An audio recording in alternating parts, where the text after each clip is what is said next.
आगामी विधानसभा निवडणुकीच्या तोंडावर हिंदुत्वाच्या मुद्द्यावर भाजप अधिक आक्रमक होणार आहे।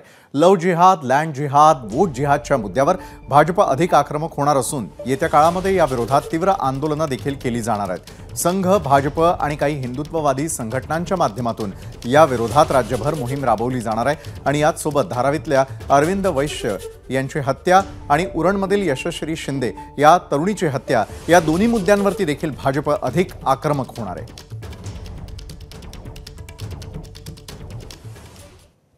दरम्यान यावरून संजय राऊत यांनी भाजपवर निशाणा साधलाय तर प्रवीण दरेकरांनी राऊतांवरती पलटवार केलाय।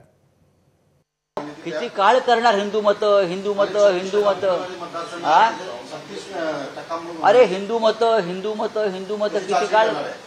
किती वेळ करणार हिंदू मत? तुम्ही करताय का सत्तेत इतक्या वर्ष?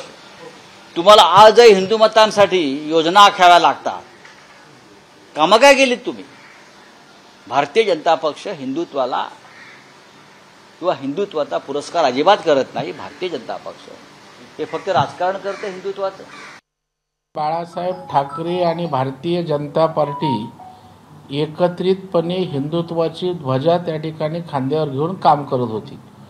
हिरव्यांचा आधार घेऊन त्या ठिकाणी मतं मिळाल्यामुळे आता तुम्ही हिंदुत्व द्वेष्ट झालेला, कारण हिंदुत्ववादी विचारांपेक्षा आता मतांसाठी आम्हाला ती भूमिका योग्य आहे। त्यातनं राऊतांची अशा प्रकारची वक्तव्य राजकीय स्वार्थापोटी येत आहेत। संजय राऊत सकाळी उठले की त्यांना त्या ठिकाणी बांग द्यावी लागते आणि त्या पद्धतीनं काहीतरी रोज एखादा इश्यू काढत असतात आणि त्यातनाच हा बांग देण्याचा प्रकार आहे। एबीपी माझा, उघडा डोळे बघा नीट।